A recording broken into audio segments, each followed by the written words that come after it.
Hey everybody, welcome to another edition of our Trader User Group Weekly Roundup. This is for the trading week ending October the 11th, 2019. Everybody, I'm Preston Brent and thanks for tuning in. This past week's theme is Wile, Coyote versus the Roadrunner, one of my favorite cartoons as a kid growing up. Um, Looking at this past week, all the markets in the U.S. finished in the green, from the Dow, S&P, NASDAQ, Russell, all up. NASDAQ having the best week, all of them under 1% on the week. And Friday was kind of the magic elixir that moved each of those indexes up more than 1% for the day. The vol index came down a little bit. The prior week it closed at 1704. This week it closed at 1558. So we had a little bit of a nice little pullback percentage wise in volatility. Meanwhile, the world markets globally, everything else was in the green as well for the week. The FTSE, which is the London index, closed up over 1.28, almost 1.3%. The CAC 40, the French index, was up about 3.23%. And the DAX, the German DAX, man, it was up 4.15% for the week. Japanese Nikkei index up about 1.82, and then the Shanghai China index was up 2.3, and the Hang Seng, which is the Hong Kong index, surprisingly was also up 1.89%, even given all the protesters and the the marching over in Hong Kong. Still finished week up good. Also for this week, the best performing sector was materials. It finished up about 1.82, while XLU was the worst performer for the week, being more like a bond proxy. It was down about 1.29%. But all in all, the week looked fairly good. The trailing PE ratio is still over 22. The forward PE ratio for the next 12 months is still over 17 and a half. So which is lower than a little over 22% from the prior 12-month PE ratio. The annual dividend yield is still around 1.93%. The 10-year interest rate finished up a whopping, it's over, what was it, about 1.75 now? Just looking at it on my screen here, it finished up, about 1.752. So interest rates were up. Money flowed out of debt back into equity. So, we've moved from a trade war to a tech war to a capital war, all with our negotiations with China. And Trump it's amazing all the tools he has at his disposal to put more hurt on China, forcing him to the bargaining table. I mean, this past Friday, we saw the markets, the Dow was up over 500 points. Then when they came out and announced what Trump had said is phase one of a multi-phase deal, which down the road to me tells me already that it's going to take some time to hash it out. And so far what we do know is China has agreed to buy 40 to 50 billion more in ag products. And they've been doing that already, and they're going to scrap some of the foreign ownership limits in their financial sector. And in return, the U.S. here, we're not going to impose additional tariffs that were due to take place this coming Tuesday. And then no more details on the December tariffs, but I suspect those will be postponed as well. And then we know that Lighthouse Munition, they're going to go into China here in the next 2 or 3 weeks to continue follow up with this meeting here. I think they want to try and ink some deal here in the next 2 or 3 weeks. So really, it's really not much has changed. But even though in China they labeled it a pause, in the U.S. they labeled it a deal. You say tomato, I say tomato. I don't really care. But the trade war pause still was enough to lift the market action, okay, which gave us at least over a 300-point move in the Dow for the week, and globally for that matter. So I'm sure there's going to be more turbulence coming. I'm sure Trump's going to probably use this as part of his 2020 campaign. That may have been his plan all along, which to me makes sense, I guess.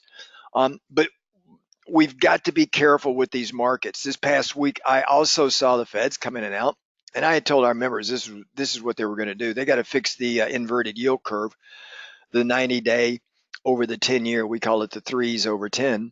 And they announced 60 billion in additional Treasury purchases each month, but only short duration T-bills, less than 90-day.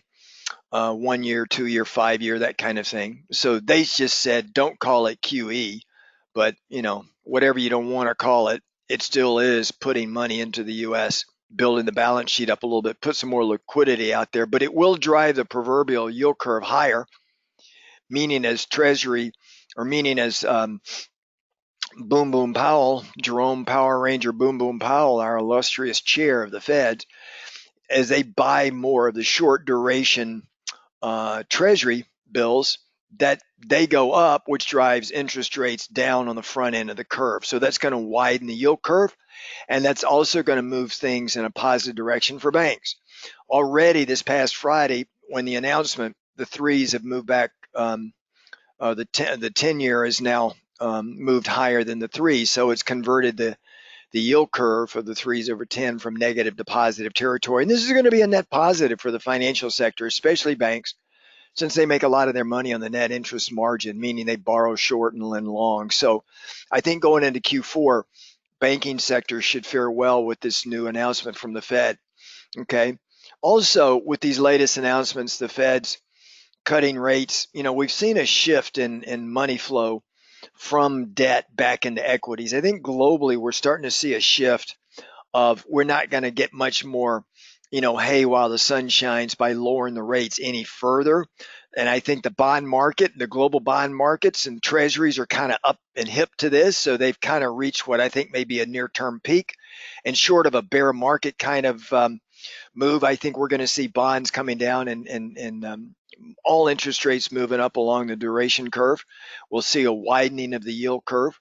If you look at the year-to-date data on the SPY versus year-to-date on TLT, which tracks the 20-year bond or note or interest rates, really, you'll see the SPY is up 18.5% for the year through this past week, and TLT is up about 15.6. And just through the summer, TLT was outperforming. Debt was outperforming equity, so money is now flowing from debt back into equity. So that's a good sign, right? Keep in mind, though, guys, we still over 15 trillion of global debt with negative interest rates. And I saw some stat that said about 25% of all worldwide issued debt is negative. Amazing. And to make it even more amazing in my mind, even some of the beleaguered governments like Italy and Greece have issued negative yielding debt. Amazing, Greece, right? And that's just crazy. And it wasn't but 4 or 5 years ago, 6 years ago, you could get 15, 16% on their debt. Now it's negative. Amazing how times have changed, in just 3 or 4 or 5 years. Okay. But keep in mind that negative interest rates have not helped Japan very much. In fact, the Nikkei index peaked in 1989 and it's never really fully recovered. Today showing it's still sitting about 45% below its peak. So, and they've been in negative interest rates forever. So this is why they've kind of lost several decades, and they're stuck in this deflationary environment, which I think scares the Feds more than anything else. So we can expect a Fed rate hike, I believe, in the next couple of weeks, at least one more through the end of this year, possibly another one next year, to align and right size our interest rates with other countries. In a strange Machiavellian sort of way, it's going to raise our interest rates, even though they're cutting, because it's going to put money back into foreign markets out of our market. So we're going to see some of that. Now, the other thing on the docket coming up this week, we got 52 S&P companies, including key financial stocks like JP Morgan, BlackRock, Bank of America, USB, PNC Financial, Morgan Stanley, American Express, all coming up with earnings this week. Okay. So we're going to get the official kickoff with earnings. Also understand that the bar is set very low for these Q3 earnings. Some analysts are forecasting a 1.5% growth because the reported growth by companies so far is for it to drop 4.5% year over year. Now, if this occurs, it marked the third straight quarter of contraction, which is really the longest streak we've had since 2016. But that's what companies have officially reported. But understand, companies always lower the bar so that it makes it easy for them to step over. And just looking at statistics of the beats versus the misses, if you look at that and factor all that stuff in, which FactSet does really nicely, it basically says that we should have 1.5% growth year over year. Either way, the bar is going to be low. Most of the analysts, as they always tend to do, is forecast earnings higher further out in time, and then it gives them a chance to bring it back down. But that's kind of what we're looking at right now. What I've got on the screen here is the SPX cash index. You can see this pattern, okay? And if I take it out to a weekly chart, unless you really zoom out, you can see, I show this from time to time just to give you guys an idea of just where the heck we are in the whole scheme of things. Since this secular bull market took off after the 07, 08 crash, and we fell a little over 56%, you can see this secular bullish trend right here. And we've had some pullbacks that happened in 2011 and then in 2015 and 2016. And these pullbacks have lasted for a while, right? I mean, we had this long one right here, okay? And that's over a year's time. And then we had this long one right here. And that was really over almost 2 years. And now we're in an even wider tiff up here. But you could see this rising wedge right here, where the typical breakout tends to be the downside. So that's why I've told our members we need to be careful, even with this euphoria that we've had with China and the US on Friday. And we could still go higher. I could see us making new all-time highs. All we need is just a couple more things to line up. Q3 earnings come in better than forecast. Remember, the forecast, just looking at raw numbers, is a 4.5% year over year earnings decline, because last year we're comparing better numbers last year to worse numbers this year. So we could see that. But if they beat that and the Feds cut rates this time, that's going to be enough euphoria, I believe, to move the markets to new all-time highs. And I've always said that we could still get another run up to 3,100, 3,150, because you know how euphoric the markets can get. And then we're set to a pullback, primarily to this upsloping line right here. And as we move forward in time, of course, this upsloping line moves up in price, okay, putting us around the 2,600 area, which would not surprise me at all. And as long as we really don't break on a weekly chart this upsloping trend line, this secular bull should still remain intact.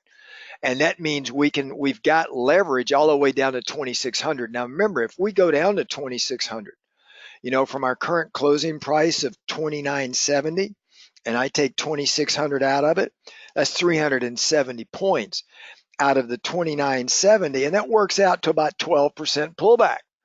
So we could come all the way back down there and still not have a bear market. Now in December, we pull back almost 20%. In fact, in the Russell, this past Q4, we went into a bear market, but this was a cyclical bear market, which means it's not going to last more than 90 days to 6 or maybe 9 months tops. A secular bear market is something like what we had here that can literally last for several years, okay? And now everybody and their uncle is questioning this moves that we've been having in this pattern here. I mean, from right here, where we closed high in January, to where we are right here, we're only up about 3.4% in this entire 2-year period, okay? And in that 3.4% run up, we've had about a 12% pullback. We've had almost a 20% pullback. We've had an 8% pullback. We've had a 7% pullback. So if someone were to throw you a coin, a crystal ball back in January 2018 and say, hey, your upside limit is 3.4%, but understand you're going to experience 4 pullbacks. One of them will be in a correction. 2 of them will be corrections. 2 will be pullbacks. Okay, remember, I define it a little bit different. A correction, of course, is 10% or more. A bear market is 20% or more. That's just a nomenclature definition. But I define a dip and a pullback. A dip less than 5%, a pullback between 5 and 10%, because we like buying dips. Once you get beyond 5%, I will look for a little bit more in the technical charts and patterns to be willing to buy it. But a dip, I'll buy a dip all day long. in a secular bull. So all of these things, and then if you put this pattern on here, which is a wising wedge. Now I sound like Wile Coyote, although I don't think he spoke. He just got beat up and blown up 4 or 5 times in every 30-minute cartoon, which I enjoyed. Um, but what I'm seeing here in this rising wedge is the odds favor a downside breakout. Okay. Now I show you we attempted to break out and we closed right back in it again. So we can make this run a little bit longer. If I clean up my charts here, and let's just zoom in a little bit just to kind of give you guys a little bit more perspective on this cash index right here. You can see right here, I mean, the top of it is just almost perfectly aligned. And the bottom of it going back to the Q4 crash all the way up. We just kind of rode it here for 3 weeks in a row, right? From beginning of August all the way through to the end of August almost. We just never did break. And you can see this shaded zone here, which is sitting on a yellow line. You see this yellow line here. It's a market map function that basically says this is where all the volume, the highest volume took place, where buyers and sellers equaled each other, volume at price at around 27.72, which is, it acts as a natural support element. I've got other support elements in here. That's why I shaded it. And then I got other support elements down here, that take us all the way down to around 25.33 roughly. Okay. So you can see these support elements here. Remember, as we go forward in time, the secular bull rising line here, trend line, moves higher and higher in price. Okay. So we could have this pullback here and still be in a secular bull market, but we would put us into an official correction, which again, it wouldn't surprise me. So be careful with these moves. And you can also see on this weekly chart, we've had this kind of a rolling cross, lower cross in the MACD as we've been moving lower, right? And we've been making higher. From this point right here, we made a high and a higher high. We had a perfect setup for a trade here back in end of July. We had and we were getting hedges on. I was telling members we put some hedges on in trades that, we'll be able to close out for profits here in the next day or so. So we've had the signals, we've had the trades, we've had the entries, and we're running them now. If we come back to a daily chart, right, and let's just zoom in a little bit more here, you can see we broke the rising wedge here. And we finally got back inside it again. This yellow line's a 200 EMA, the red line's a 50, and we broke back up above the 50, and we're back inside here again. Right up above it is going to act as resistance around the 3001, which is where a natural century mark, everything divisible by 100, so the 3000, 2900, 2800, 3100, those areas act as natural support resistance zones depending on the direction you're approaching it from, right? So I still believe we're going to have a lot of chop inside here, and a lot of it's going to depend on earnings. If earnings are worse than expected, watch watch leading guidance or forward guidance by all the CEOs and or CFOs. If it comes in above expectations, prices are going to stay solid because markets are expecting the Feds to cut rates. And if they do, we'll probably come in and make new all-time highs. Okay. If we come over and we look at the Russell, which is the worst of the indexes in the U.S., small cap, you can see here, this is a support zone. It's kind of like our line in the sand down here. I want to see this hold. So far it has, but we closed on this daily chart. We got up above the 50, but we closed below the 50 and we're below the 200, and the 50 is below the 200. So this is a bearish chart. This is the kind of chart you see in a bear market, but we're trading in this wider zone here. And until we break out of this zone, which basically is kind of capped like this, if I had to say, then, which way are we going to go? I would be more inclined to get more bullish the markets if we break out up here. If we break out down here, it's going to drag the rest of the markets down. Okay. That's almost an assured fact based on correlations and how this stuff works. If the markets break down in small cap, they kind of lead the markets both higher and lower here. And of course, let's look at the transports. You'll see the transports looks very similar. So IYT, which is kind of a proxy for the transports, almost the same. Here we close slightly above the 50, but the 50 is below the 200 and price is below. Here's the line in the sand here. And if we look at the transports, it's the same way. Here's the here and here is here, right? And we're just kind of going back and forth, and we're almost right in the middle here. So, pick your poison here on where we go. Unless we break out up here or down here, it's more of a chop market.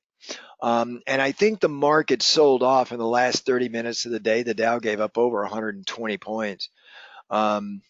In the 150 points actually in the last 30 minutes when there more details emerged on this China deal. It's kind of a pause, really, more than anything else. But I believe the intention with the Chinese this time is more serious. For some reason, I get the opinion that this one may be a little bit more solid. So I'm going to err more towards the bullish side near term, and assuming the stats are correct on the earnings guidance, even though they've come in officially and the numbers have officially come in at 4.5% earnings decline year over year. They always tend to beat because they set the bar up low anyway. And if we get our normal ratio of beats to misses, then that should move our earnings growth over the zero line. All right. And that'll be very bullish markets. Okay. So that's kind of what I'm seeing here. Now, if we look at emerging markets, you can see here that we're still near the 2019 open, which is this blue line right here. We're nowhere near the highs. We're making a series of lower highs. All right. If I were to trend line this thing, let me put this on a trend line here because I didn't do it. Here we go. And I were to trend line it down like that. So you can see in this area here, until we can clear this, actually 42.35, I'd be a little bit more bullish emerging markets. Okay. We've got the cross in the MACD up. That's a good sign. But there is no divergences here in this MACD. So that tells me that generally any move higher is going to be sold off. So let's see if we run into resistance right in this area here, because we got a lot of it. We got this previous pivot high here setting there in the middle of September at 42.35, and then we got this downsloping trend line. So if we can clear this and hold it, our next stop is going to be this where buyers and sellers really duked it out around 42.86. And if we look at Asher, it's the same thing as a tracking stock for China. And you can see the same thing right here. We got a support area down here. You can see the 2019 high is way up here. All right. And we've got some overhead resistance sitting up in these areas up here. So we did get a little bit of a divergence here, and this thing triggered here on the middle of August. That would have been good for a nice little move here with that divergence trade. But outside of that, we're in a range, guys. So that's kind of what I'm looking at. And if we come over and we look at volatility, well, if we look at the vol skew, let's look at the front month. You can see we're in the green, but just barely. And the only reason why is because vol is going to expire next Tuesday, the vol futures. So when the vol futures, the front month expires, it's got to equal the VIX. So it moves towards the zero line as we move forward in time. So coming from the green, which means we're in a normal contango environment, shows there's not a lot of fear out there, even with this move lower over the past couple of weeks. And then if we look at the back month, which will give us a more clearer view, I mean, look at this right here. This is a daily chart, guys. And look at this. We went from a backwardation mode here on the 8th, about the middle of this week, all the way down here. So the fear has been sucked out of the market with this China trade deal. So I always tell our members, and you guys should get in the habit of it too, especially those of you trading options, you've got to understand the volatility market, because if you don't understand volatility, then you just should not pack your bags and trade stock.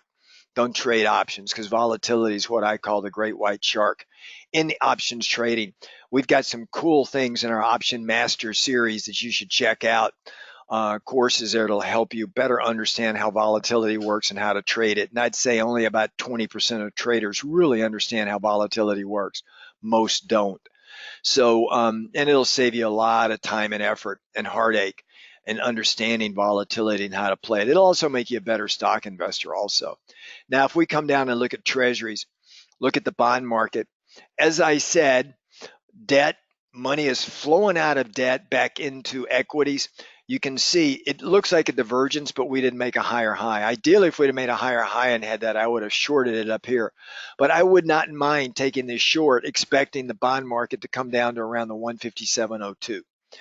With the Feds cutting rates, again, you would expect the bond market to go higher, but they're only cutting on the front end of the curve. So this 30-year bond more than likely is going to stay stable or go down as the equity markets start to move higher. In fact, this big yellow line, again, where buyers equal sellers, puts us at 154.30. It's kind of a value area or a value zone just north of this shaded zone here. Now, what I told our members, folks, is back over here, go out to 2021 January and pick up some puts in TLT and just hold on to them for a couple of years, because I believe bond market is bottoming. Interest rates are bottoming, and short of a bear market, then you're going to see interest rates slowly start to climb back over 2% for the 10-year, which is another 25 basis points. And it may sound counterintuitive with the Feds cutting rates again, but you got to understand where they're cutting and what they're doing. Okay. So this is kind of what I'm seeing. This is TLT. We broke through the 50 EMA. Next stop is going to be, we already closed this gap in TLT. You see that gap up right there. We closed it right here. So that's just a natural area for TLT to just come right back down to. So that's about 3.5 points on a TLT put. So it's not bad money. Coming in here like that, you can come in here and do a short call and then go out of the money and do a long call for a bear call spread, a credit spread out of that, right? Force the market to come up and take you out, which I don't think it will. We should have a little bit of a respite here over the next 3 weeks of a little bit more of a sideways to slightly bullish market, which will put a little bit more downside pressure on TLT. So it's just a real simple trade to do. It's something that you can put out there and set up and just, use the cost of the debit in TLT or credit as your stop loss, and then just watch it come down, right? That would be what a really simple way to play it. If we look at currencies, the British pound, it really roared here. I mean, look at this. Once we broke this down sloping channel here, all the way down, we broke it. We did the requisite retest back down here, and then it held, got across in the MACD, and then boom, in 2 days, it just literally moved from 122 all the way up to 126. That's a big move. A lot of it is due to some of the Brexit stuff. And it's very difficult to predict because it could just as soon with bad news roll right back over, which is why I'm not trading it. But once they get clarity on it, it could be more to the bullish side, and I'd be more willing to trade it to the bullish side. Remember, over in this area here, we traded the British pound to the bullish side. All right, it's very choppy, but we were able to trade it and make some money. So that's what I'm looking at with the British pound. I want to wait for a little bit more clarity, and then I'm more than willing to step in and play some bullish moves there. The euro, well, again, as I told our members, currencies tend to trend. They're really great instruments to trade if you understand the trending nature of currencies, and you never want to chase it. You just use the regression channels or channels to pick your entry, or Keltner channels. And once you get down south of the channel, you want to be more of a buyer than a seller. We got a divergence as well that's suggested back here we got a trigger on the 2nd of October to go long the euro. And I was told our members, I think I may have mentioned it here too, I would favor moving the be long euro dollar, or just short the dollar or UUP with puts. So that's a little bit of what I'm looking at in currencies here near term. Okay. If we come down and we look at gold, well, I think gold's got a lot of chop to do here. You can see this downsloping regression channel here. We broke out right here. We got long at about 1372. We had another breakout right here, so we could probably come in and test this zone right in that area there. And then if we break that, we're going to come back down and test this zone back down here again. Wouldn't surprise me to see a retest, but I would expect this zone to hold, okay? If we step out, you can see the nature of that, which is basically a rising wedge, right? I mean, it was just a perfect pattern. And then once it broke, it was like, okay, let's go long. But we could have a little bit of a misnomer here, have it come back and test, and that would be a great entry for a longer term gold bull, right? So that would be the way I would be really interested in trading that. Now, we did trade silver. We had a great entry in silver. You can see right here, I was getting our members long down around this area here in either SLV or silver futures. 5,000 shares of SLV equals one silver futures contract. So it gives you the idea of the size of a silver futures contract. But we were getting in back down in this area here, down around the 14.43. And you could see that move up in this area here all the way up to 19. So that's a 5-point move. That's 25 grand per contract. It was a great move. We were playing the disparity between the gold silver ratio. And I said, if things move strong, then silver is going to outperform gold, which it did. So just that one trade alone would have done really well for you. Probably would have made a lot of you very happy for the year as we go into Q4. Made some of our members very happy. So this is kind of where we're sitting here. And like gold, you can see right here, if I hit the peak and I hit the right there, we're running down here like this right now. Okay. So, and then if I just look at the next potential support point, we've got one right here, and then we got another one right here, right? And it just kind of stair steps its way down, just like that. And as we stair step our way down, I will be looking to pick up more silver. Now, up in this area here, I held my silver position, but I went in the money with a 21 strike put. Okay, so I effectively, my only cost basis increase was the cost of the put. So I could hold this thing all the way back down here again, which I would not mind I wouldn't mind doing, because the put's going to protect the 100% of the position, because I can sell it all day long at 21, right? Because I got a 21 strike put. A little bit more expensive than normal, but it's still a cheap stock or commodity from a pricing perspective, although the commodity is very rich. 5,000 shares of SLV equals one commodity contract. So it's a large one. If we look at oil, it's coming right back to my area that I've been talking about forever. I've said around the mid 50s, 55. You probably hear me every week. You're probably tired of me saying it, but this area here tends to be like gravity, where it wants to move to. And if it gets too far outside of this range, it's probably going to move back into this range again. So if I were to kind of handicap it like this, just draw it real quick, and we're probably going to kind of move back up into the center here like this, and then we're going to chop around, and then maybe come back down, maybe go up. It depends on oil. Right now has been moving more with global growth, the global growth story, and that's why we had this nice little move up like this. Okay.